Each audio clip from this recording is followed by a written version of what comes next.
हाँ जी। तो अपन शुरू करते हैं चैप्टर नंबर 12। लास्ट के 2 चैप्टर्स बचे हैं, छोटे छोटे थ्योरी चैप्टर्स हैं। उसके बाद अपन एक प्रैक्टिकल का सेशन लेंगे जिसमें I will solve all the practical sums, मतलब unique kind of practical sums अपन सॉल्व करेंगे। ठीक है। तो इस पर्टिकुलर चैप्टर में we will try to understand, और ये बहुत इंपॉर्टेंट चैप्टर है। आपको थ्योरी लग रहा होगा जरूर, बट आप ये समझना कि यार एज अ रिसर्च एनालिस्ट आपके कंडक्ट क्या होना चाहिए, आपकी डे टू डे लाइफ कैसी दिखेगी, आपको क्या करना चाहिए क्या नहीं करना चाहिए। ठीक है, everything will be return over here. ठीक है, एक अच्छी इक्विटी रिसर्च रिपोर्ट बनाने के पीछे क्या क्या मिनिमम रिक्वायरमेंट्स होती है, वो सब हम समझेंगे आज इस पर्टिकुलर सेशन में। तो hi, this is Parth and welcome to the valuation school channel. मेरे साथ एंड तक बने रहो, लाइक करो, कमेंट करना एंड अपने दोस्तों के साथ इस सीरीज को शेयर करो अगर आपको अभी तक मजा आया। हम लोग एंड पर हैं यार बिल्कुल, तो फटाफट शुरू करते हैं। यार अगर मैं रिसर्च एनालिस्ट एनालिसिस बिजनेस की बात करूं तो आप देखोगे कि मोटा माटी सब लोगों के पास जो इंफॉर्मेशन सोर्स होता है ना, वो बहुत सेम होता है। यहाँ तो सब लोगों को इंफॉर्मेशन कंपनी के कॉन कॉल्स वगैरह से मिलेगी, एनुअल रिपोर्ट से मिलेगी, क्वार्टरली रिजल्ट से मिलेगी। तो फिर ऐसा क्यों होता है कि किसी एक एनालिस्ट की टाटा मोटर्स की रिपोर्ट को आप अच्छा बोलते हो और बाकियों की टाटा मोटर्स की रिपोर्ट को अच्छा नहीं बोलते हो, या किसी एक की रिपोर्ट को अच्छा क्यों बोल रहे हो? क्योंकि डेटा तो सबके पास सेम था। तो it is not about gathering all the data in the world. Actually student गलती क्या करता है पता है? जब उसको लगता है ना कि रिसर्च एनालिसिस करना है, तो वो सोचता है कि जमाने का सारा डेटा मैं इसके अंदर गैदर कर लूँ। क्या ये चीज़ प्रैक्टिकली पॉसिबल है? Is it practically possible? Absolutely not, number one. Number two, अगर आप एक कंपनी के बारे में जमाने की सारी इंफॉर्मेशन गैदर करके बैठ जाओगे और उसको एक रिपोर्ट में डाल के जैसे तैसे सामने वाले के सामने पुश कर दोगे, तो होगा क्या उससे? आपने कंपनी की पूरी रामायण महाभारत दे दी है, but do they make or do they able to make a meaningful outcome out of it? क्या वो उसको कुछ, क्योंकि वो तो आपने इतना सारा डेटा दे दिया कि वो डेटा खुद ही नॉइज हो गया। Now you have so much information about the company कि वो कंपनी का information is not information any more, it has become noise. ठीक है। तो जब भी एक रिसर्च एनालिस्ट एक रिपोर्ट लिखता है ना, when ever a research analyst right any report, आप देखना वो छोटे छोटे जो पीसेस होते हैं ना, स्मॉल स्मॉल पीसेस, इनको आपको क्राफ्ट करके एक स्टोरी बनानी पड़ती है। Right, you need to understand कि आपका जो वे ऑफ कम्युनिकेशन होगा, जो वे ऑफ डिलीवरी होगी, और ये इसको बिल्कुल सिंपली समझो, उसको रटने की कोई जरूरत नहीं है। ठीक है, लॉजिकली दिमाग लगाओ। क्या एक सिंपल लिखी हुई रिपोर्ट ज्यादा अच्छी लगेगी लोगों को, या एक कॉम्प्लेक्स रिपोर्ट अच्छी लगेगी? डेफिनेटली एक सिंप्लिसिटी वाली रिपोर्ट अच्छी लगेगी। आप क्या बोलना चाह रहे हो वो आइडिया एकदम क्लियर होना चाहिए। जैसे फॉर एग्जाम्पल आप हीरो मोटोकॉर्प की रिसर्च कर रहे हो, ठीक है, एंड आपने उसको बाय कॉल दिया, से फॉर एग्जाम्पल आपने बाय रिकमेंडेशन दिया। ठीक है, तो आपका आइडिया एकदम क्लियर होना चाहिए कि because of this and this reason I am giving a buy call for Hero MotoCorps. कि मैं तो भाई हीरो मोटोकॉर्प्स के लिए बाय कॉल दे रहा हूं क्योंकि मेरा ये और ये रीजन है कि हीरो मोटोकॉर्प ने अभी रिसेंटली 2020 में क्लोज टू 1500 करोड़ रुपीस का कैपिटल एक्सपेंडिचर किया है, and because of that they might lead the electronic vehicle sector in future. एकदम straightforward delivery of idea. जब भी आप देखना, यूजुअली कोई इक्विटी रिसर्च रिपोर्ट रहती है, उसके टॉप में एक हेडिंग लिखी होती है। ठीक है, दैट इज द आइडिया, वो एक वैल्यू प्रिंसिपल है। आप पढ़ के देखना, मैं बताऊंगा जब आप इक्विटी रिसर्च रिपोर्ट कहां से निकाल सकते हो, आप पढ़ के देखिएगा। ठीक है, आपके जो भी आर्ग्यूमेंट है, अगर बाय कॉल है तो खरीदने का आर्ग्यूमेंट, सेल कॉल है तो बेचने का आर्ग्यूमेंट, वो एकदम क्लियरली प्रेजेंट होना चाहिए कि these are my top 5 reason why you should buy store stock, why you should sell the stock, और why you keep on holding the stock। आजकल एक नया रेटिंग और चालू हो गया, एक्यूमुलेट। ठीक है, तो buy or accumulate is one in the same thing. ठीक है, मतलब buy is like a fresh buying, कि आप पहली बार जब कॉल दे रहे हो तो बाय का कॉल दे रहे हो आप, और सेकेंड टाइम उसको फिर बाय करने के लिए बोल रहे हो तो यूजुअली लोग एक्यूमुलेट बोल देते हैं। ठीक है, आप एक बात ध्यान रखना यार, एज अ रिसर्च एनालिस्ट, ठीक है, आप हमेशा एक स्टोरी टेलर बन के रहोगे। आपको एक कन्विंसिंग स्टोरी बतानी है कि वाई योर स्टॉक, ठीक है, why your stock should be a buy or sell. जब मैं बोल रहा हूं कि एक कन्विंसिंग स्टोरी बतानी है, तो इसका मतलब ये है कि एक नैरेटिव सेट करना है। मैं बताता हूं, देखो आप नैरेटिव्स कैसे सेट करे जाते हैं। अभी हम इस समय हैं फेब्रवरी 2024 में। ठीक है, जब ये वीडियो रिकॉर्ड हो रहा है। आज से 6 महीने पहले तक there is this company named Praveg, उसको कोई जानता नहीं था।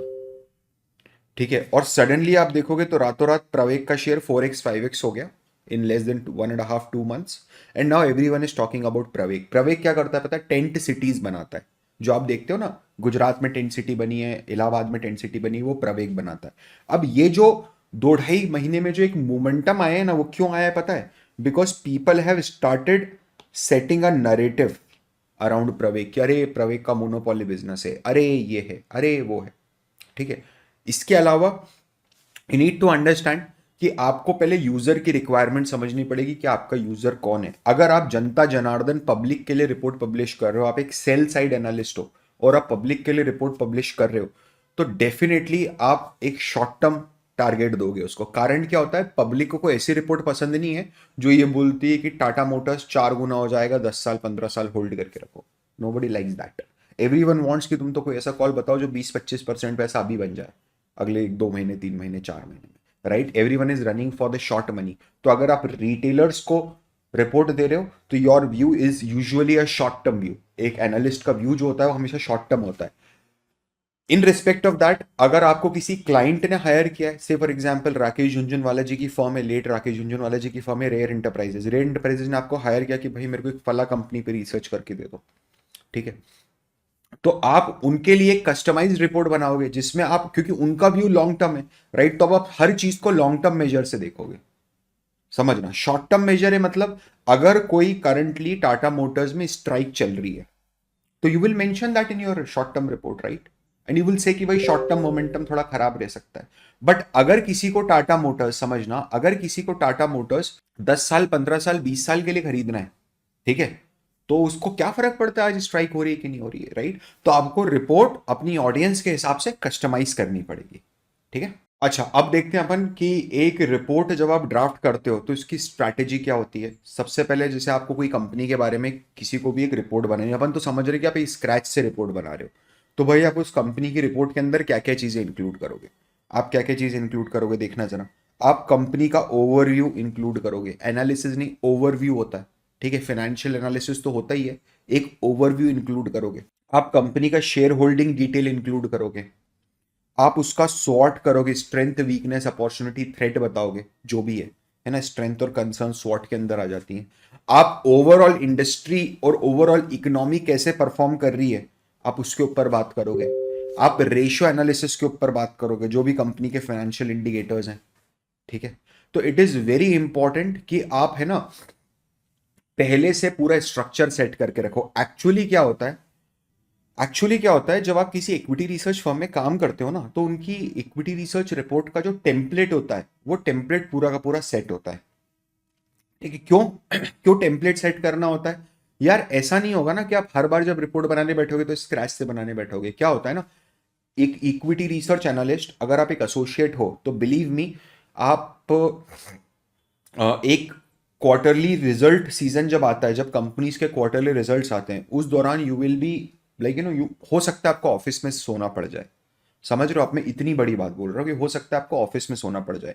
तो उस कारण से आई समहाउ फील कि आपको पहले से प्लान करके रखना चाहिए, अप्रोच करके रखना चाहिए सारे के सारे सेक्शंस को, कि मैं क्या क्या बनाऊंगा।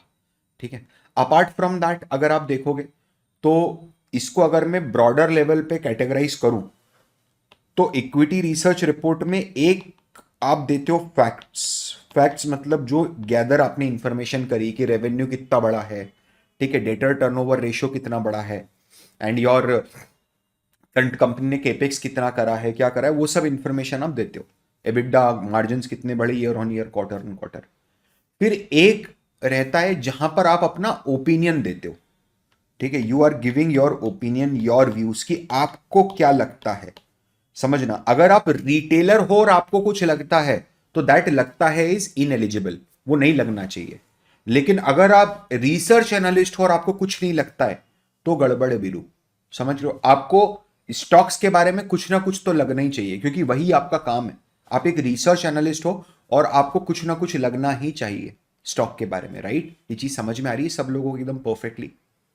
ठीक है, अब देखिए जरा, यहां पर जो सोर्स ऑफ अंडरस्टैंडिंग होगी ना, वो कम्युनिकेशन विथ मैनेजमेंट हो सकता है। कम्युनिकेशन विथ मैनेजमेंट मतलब आपने जो भी फैक्ट इकट्ठे करे, report, con call, quarterly result, annual reports, इन सब से, उसके थ्रू आपको कुछ डाउट्स हैं और आप मैनेजमेंट से क्लैरिटी लेने गए। ठीक है, you went to the management to gain more clarity. ठीक है, you directly communicated with the management one on one basis पे। सर क्या मैनेजमेंट मेरे से वन ऑन वन बेसिस पे कम्युनिकेट करेगा? बिल्कुल करेगा। समझिए मेरी बात, क्यों नहीं करेगा? आप समझो यार, आप लॉजिकली धंधे के हिसाब से सोच के देखो कि आप तो एक मैन्युफैक्चरिंग कंपनी हो जो चप्पल बनाती है, रिलैक्स हो।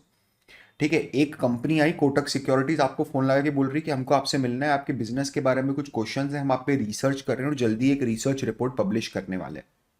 आप क्या करोगे? तुरंत बुलाओगे कि हाँ आओ बताओ क्या डाउट है, सॉल्व करते हैं। क्यों? क्योंकि अगर आपने उसको इंटरटेन नहीं किया और उसने कुछ उल्टा पुल्टा लिख दिया आपकी रिपोर्ट में और सेल कॉल दे दिया, तो कारण क्या होगा? उससे क्या चीज होगी? उससे मार्केट के सेंटिमेंट्स नेगेटिव हो जाएंगे। अरे ये चीज समझ में आ रही है? मार्केट के सेंटिमेंट ही नेगेटिव हो जाएंगे ना पूरे के पूरे। ठीक है, तो मैनेजमेंट तो हमेशा रिसर्च एनालिस्ट से मिलता ही मिलता है। अच्छा, रिपोर्ट्स में क्या क्या चीजें नहीं लिखनी है? ठीक है, फालतू का कोई भी ज्ञान रिपोर्ट में नहीं देना है। फालतू का कोई भी ज्ञान रिपोर्ट में नहीं देना है मतलब जो एक या तो इररेलेवेंट है आज के लिए, प्रमोटर को 10 साल पहले, समझना, एयरपोर्ट पे पकड़ा था क्योंकि वो लिमिट से ज्यादा यूएसडी करेंसी लेके ट्रैवल कर रहा था। इररिलेवेंट, 10 साल पहले क्या हुआ था? प्रमोटर की गाड़ी से कोई उड़ गया था। समझ रहे हो? Don't use very long sentences. मतलब मेरा ये बोलना है कि rather than using a large large paragraph, ठीक है, try to put it into small small paragraph. इससे क्या होगा? इससे है ना, कभी भी ध्यान में रखना, आप जब जब भी करोगे तो उसकी रीडेबिलिटी बढ़ती है। ठीक है, रीडेबिलिटी फैक्टर है जो रीडेबिलिटी बढ़ाता है। ठीक है, कभी भी ध्यान रखना, अगर आपको ऐसा लगता है कि मैं लैंग्वेज कॉम्प्लेक्स कर दूंगा, मैं कोई बहुत हाई फाई लैंग्वेज लिख दूंगा तो मेरी रिपोर्ट बहुत अच्छी हो जाएगी, यू आर एब्सोल्युटली रॉन्ग। बिल्कुल गलत है आपका। आप जितना सिंपल अंग्रेजी लिखोगे उतनी रिपोर्ट बेटर रहेगी। ठीक है, और एज ए स्टूडेंट आपको अभी प्लेन इंग्लिश पे ही फोकस करना चाहिए। ठीक है, दूसरी एक और चीज क्या है? एक और चीज ये है कि इनकंसिस्टेंट व्यूज दे रहे हो आप। इनकंसिस्टेंट व्यू दे रहे हो मतलब कहीं पर आप बोल रहे हो कि कंपनी अच्छा कर रही है, उसके बाद कहीं पर आप बतेरी मार रहे हो कंपनी की, कि कंपनी को तो मैन्युफैक्चरिंग पे फोकस ही नहीं है। एक जगह आपने कंपनी की मैन्युफैक्चरिंग में तारीफ कर दी, डोंट गिव दैट व्यू, क्योंकि ये कंफ्यूज कर देगा आपकी ऑडियंस को, आपके यूजर्स को। राइट, पूरी तरीके से कंफ्यूज करेगा आपके यूजर्स को। So just don't do it. Apart from that, अगर आप देखोगे तो ऐसे भी होता है कई बार कि कंपनीज जो रिपोर्ट पब्लिश होती हैं, स्पेशली जो स्टूडेंट्स बनाते हैं, उनका कोई स्ट्रक्चर नहीं होता। जैसे कंपनी के बारे में लिख दिया, फिर शेयर होल्डिंग पैटर्न लिख दिया, ठीक है, फिर कंपनी का रेशियो एनालिसिस डाल दिया, फिर इंडस्ट्री ओवरव्यू डाल दिया, ठीक है, फिर एक चार्ट लगा दिया, चार्ट्स के सेक्शन डाल दिए, फिर आखिरी में इकोनॉमिक ओवरव्यू ले लिया। Don't do that. You have to decide a proper framework. ठीक है, you have to decide a proper framework. आप जब रेटिंग देते हो तो वो रेटिंग कैसी हो सकती है पता है? बाय, अंडरवेट, होल्ड, ओवरवेट और सेल। अंडरवेट मतलब क्या है पता है? कि मार्केट के मुकाबले ये अभी सस्ता है। मैं बाय करने के लिए नहीं बोल रहा हूं, मैं आपको सिर्फ एक इंफॉर्मेशन दे रहा हूं कि मार्केट के मुकाबले अगर कोई चीज सस्ती है तो वो अंडरवेट है। ओवरवेट है मतलब ओवरऑल मार्केट के मुकाबले ये महंगा है। ठीक है, तो जो आपकी रिकमेंडेशंस होंगी, सर मैं बाय कॉल सेल कॉल कैसे दूं, अब देखना कि मैं रिकमेंडेशन कैसे दूं रिसर्च करने के बाद। अब ये अपनी कोहर्ट में तो बहुत डिटेल में कवर करते ही हैं। It requires multiple session in order to make you understand कि आपको कैसे एक डिटेल के अंदर रिसर्च और डिटेल में आपको एक रिकमेंडेशन कैसे आप दे सकते हो, वो चीज़ तो अपन करते ही हैं। लेकिन अगर आप देखोगे ना, तो जब भी आप किसी इक्विटी रिसर्च हाउस में जाओगे, कि आप मोतीलाल ओसवाल में गए, आप शेर खान में गए, आप निर्मल बांग में गए, ठीक है, तो हर जगहों पर अलग अलग अलग अलग तरीके से उनका एक प्रोप्राइटरी मैकेनिज्म होता है। सब लोगों का अपना अलग तरीका होता है, और वो बताया नहीं जाता कि हम किस बेसिस पे क्या कैलकुलेशन करके हम बोलते हैं कि बाय करो, और क्या कैलकुलेशन बोल के हम टारगेट प्राइस निकालते हैं। ठीक है, आपको सीखना है तो डेफिनेटली आप समझो मेरी बात। इट इज नॉट पॉसिबल कि मैं इतनी डिटेल्ड में यूट्यूब पे बात कर पाऊं। समझ रहे हो? क्योंकि वो होता ही क्लासरूम इन्वायरमेंट में उस तरह की बात है। ठीक है, तो अगर आप इंटरेस्टेड हो तो आप इक्विटी रिसर्च प्रोग्राम जरूर कंसिडर करना। मैंने नीचे लिंक दिया हुआ है डिस्क्रिप्शन में। ठीक है, स्टार्ट हो चुका है, लेकिन आप रिकॉर्डिंग्स तो मिल ही जाएंगे आपको, और यू विल, मतलब आप समझ लेना एक बात, कुछ हो या ना हो, ठीक है, एक चीज जरूर होगी कि आपका माइंडसेट हमेशा हमेशा के लिए चेंज हो जाएगा। आप इलॉजिकल बातें करना बंद कर दोगे स्टॉक मार्केट के बारे में, कंपनीज के बारे में, उनके बिजनेसेस के बारे में। ठीक है, कुछ एडिशनल टर्म्स भी आजकल हमको देखने मिलती है। एक्यूमुलेट मतलब और खरीदो, रिड्यूस मतलब कुछ पोजीशंस बेच दो, out performer, performer, under performer. ठीक है, कि इसने मार्केट को आउट परफॉर्म करा, ठीक है, मार्केट के बराबर परफॉर्म करा और मार्केट से भी छोटा परफॉर्म करा। ठीक है ना, जैसे मैंने बताया था overweight, equal weight, under weight, ये स्टॉक के परफॉर्मेंस को दिखाता है कंपेयर टू द मार्केट। ठीक है, बेसिक इंफॉर्मेशन जो आपको पता होनी चाहिए। ठीक है, अब देखना है यार क्या होता है ना, आप इतनी सारी चीजें करते हो एज अ रिसर्च एनालिस्ट, आपको इतना सारा करना होता है कि हमेशा ध्यान रखना, और ये है ना, ये मैं नहीं बोल रहा हूं, always go with a checklist. ये मैं नहीं बोल रहा हूं, ये वॉरेन बफेट बोलते हैं, ये मोनिश पबराई बोलता है, ठीक है, ये पीटर लिंच बोलता है, ये सब लोग बोलते हैं, जितने भी बड़े लोगों का आप सुनोगे ना, ये सब लोग बोलते हैं कि आपकी एक चेकलिस्ट होना चाहिए। क्यों चेकलिस्ट होना चाहिए पता है? जैसे पायलट होता है ना, पायलट्स के पास हमेशा एक चेकलिस्ट होती है। क्यों होती है? एक बटन दबाना भूल गए तो सब के सब नीचे आ जाएंगे ना। आई यू गेटिंग माई पॉइंट? चीजें एकदम सिस्टमैटिक रहेंगी आपकी। एक सर्जन है, डॉक्टर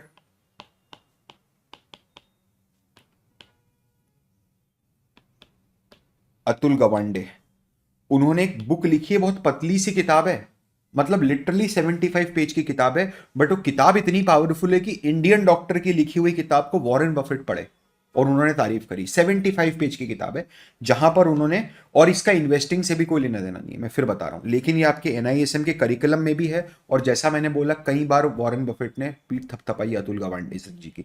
इनकी बुक का नाम है द चेकलिस्ट मैनिफेस्टो।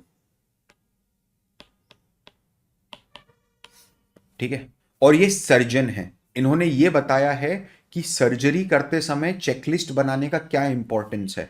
और उन्होंने मन ही मन, मतलब बातों ही बातों में ये भी समझा दिया है कि इन जनरल लाइफ में कुछ भी अगर आप काम करते हो, कुछ भी काम करते हो, डज नॉट मैटर, ठीक है, तो उस काम में चेकलिस्ट बनाने का क्या औचित्य, ठीक है, क्या इंपॉर्टेंस है। तो अपन थोड़ा सा देखते हैं सैंपल चेकलिस्ट।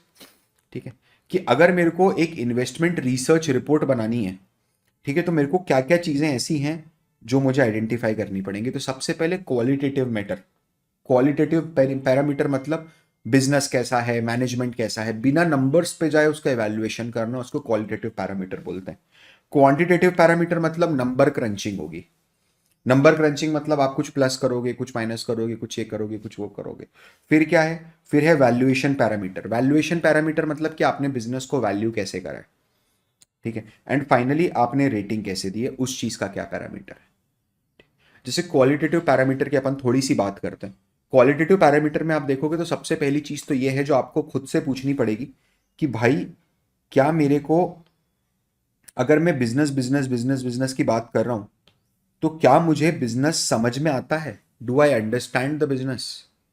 क्या मुझे पता है कि कंपनी इस समय क्या टेक्नोलॉजी यूज कर रही है, क्या कोलैबोरेशंस कर रही है, कंपनी का रेवेन्यू मॉडल क्या है, कंपनी पैसा कैसे कमाती है, और कंपनी के जो अलग अलग अलग अलग डिपार्टमेंट है, समझना, ये सारी की सारी इंफॉर्मेशन आपको एक गूगल सर्च से मिल सकती है।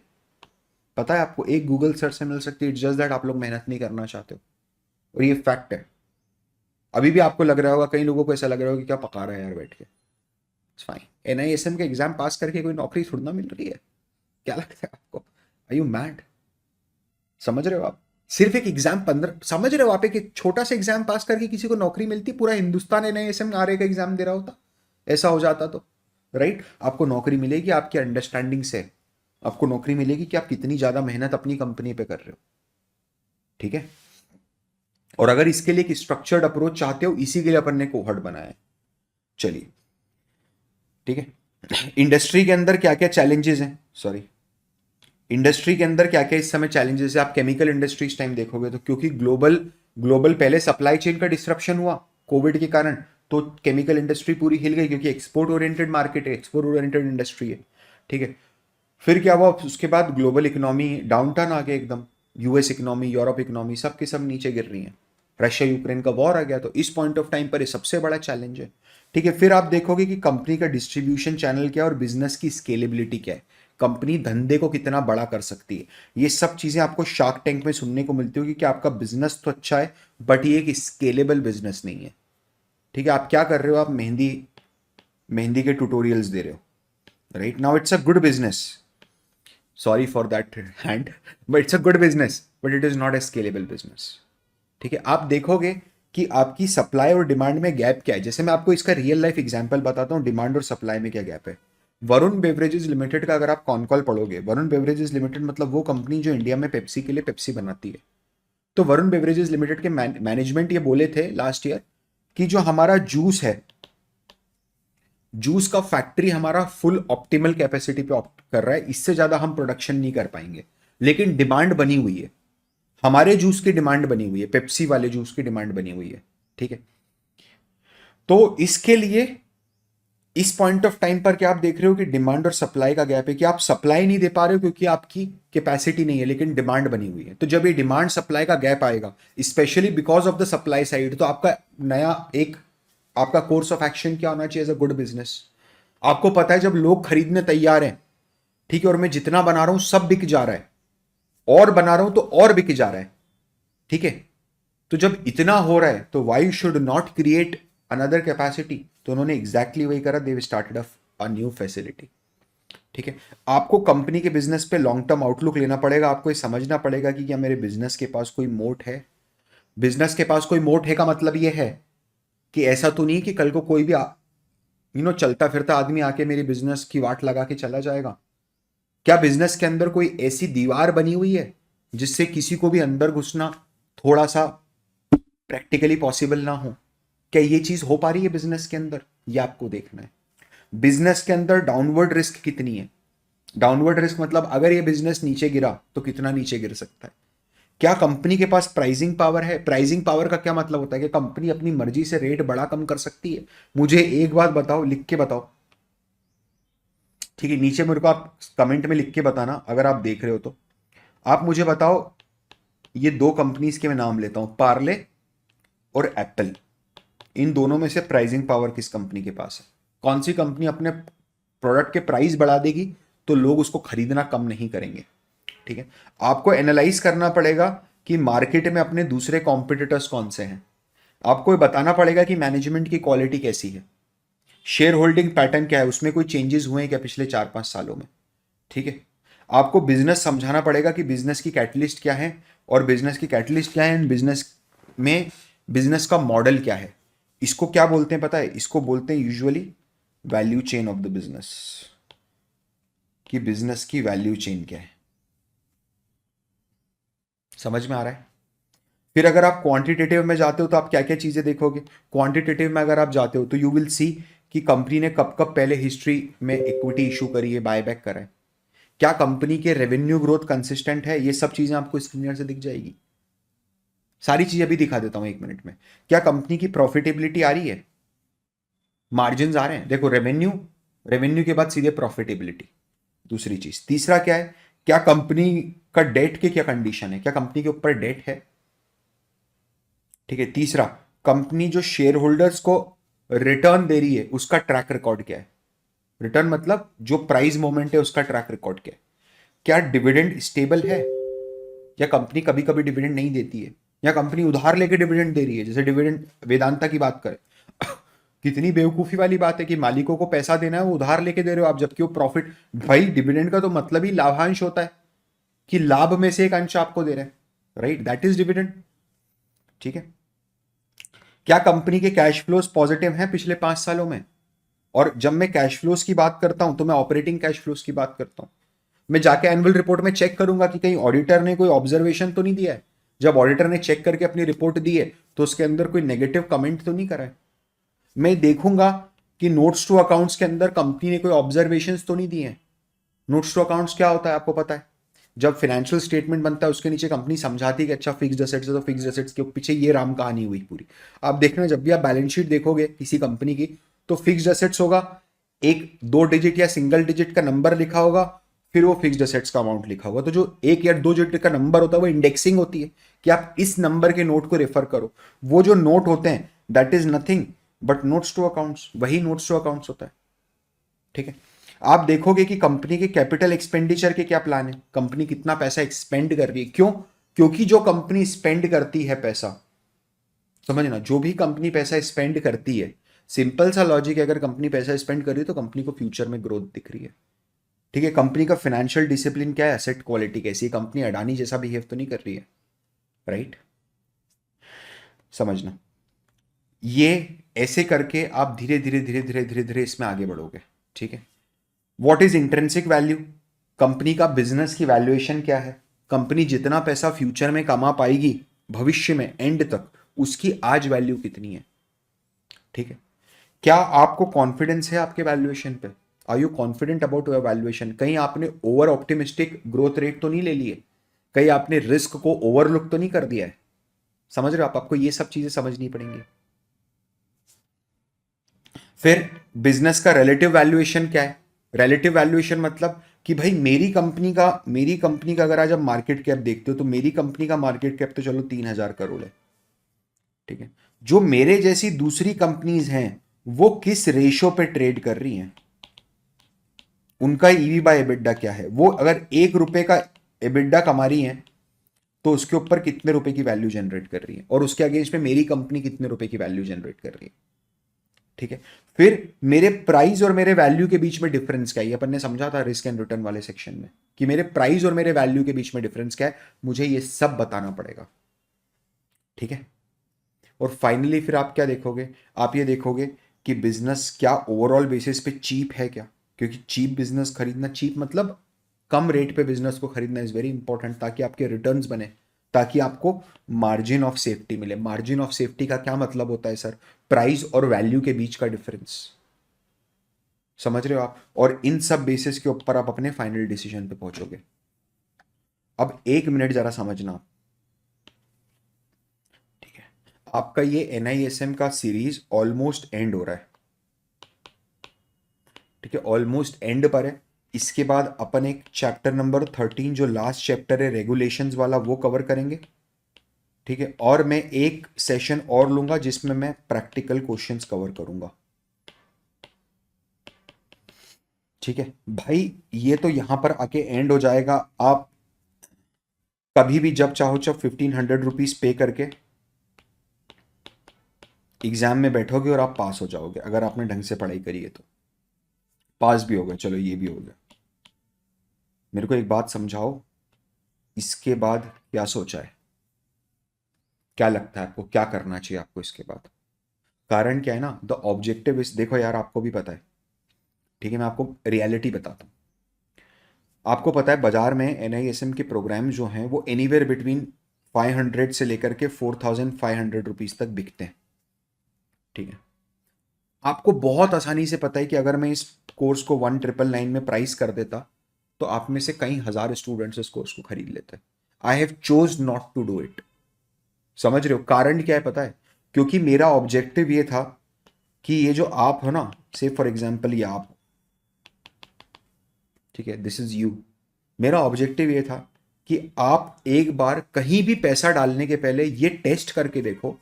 इसको वाटर टेस्टिंग बोलते हैं, कि टेस्ट द वाटर, पानी में डुबकी मारने के पहले पहले हाथ से लगा के देख ले, ठीक है, कि वेदर रिसर्च एनालिस्ट का जो कोर्स है, जो रिसर्च एनालिस्ट का प्रोफेशन है, जो फाइनेंस है, ठीक है, जो स्टॉक मार्केट है, क्या वो मेरे लिए बना है, क्या मैं उसमें करियर बनाना चाहता हूं? समझ रहे हो? क्या मैं उसमें करियर बनाना चाहता हूं? अगर जवाब इसका हाँ है तो आप सोचो कि फिर आपको आगे क्या करना है। क्या आप वाकई में सिंसियर हो कि अब सर मेरे को गेम चेंज करना है, and now I really want to learn कि एक्चुअल में मैं इक्विटी रिसर्च एनालिसिस कैसे कर सकता हूं? क्या आप सीखना चाहते हो कि एक्चुअली में मैं रिपोर्ट्स, टॉप नॉच क्वालिटी की रिपोर्ट्स कैसे बना सकता हूं? समझ रहे हो आप? मैं फिर आपको बोल रहा हूं, आप प्लीज कंसीडर कीजिए ज्वाइनिंग करना अपना इक्विटी रिसर्च कोहर्ट। आप अगली बैच का इंतजार मत करो, नेक्स्ट लाइव बैच का इंतजार क्यों कर रहे हो? ठीक है, जस्ट गो फॉर रिकॉर्डिंग, आप खरीद लो उसको, go for recording. Sir recorded अगर मैं देखूंगा मुझे कुछ समझ में नहीं आया तो मैं आपको बताता हूं एक चीज, ठीक है, पब्लिक फोरम पे चीज बताता हूं। Every Monday to Saturday, every Monday to Saturday 5 PM to 7 PM मैं सिर्फ और सिर्फ डाउट सेशंस लेता हूं। इसके अलावा कोई दूसरे काम नहीं होते, सिर्फ और सिर्फ अपने स्टूडेंट्स के डाउट्स पूछता हूं। तो लिटरली आप मेरे को हर मंडे टू सैटरडे आके पकड़ सकते हो। ये एडवांटेज आपको मैं दे रहा हूं।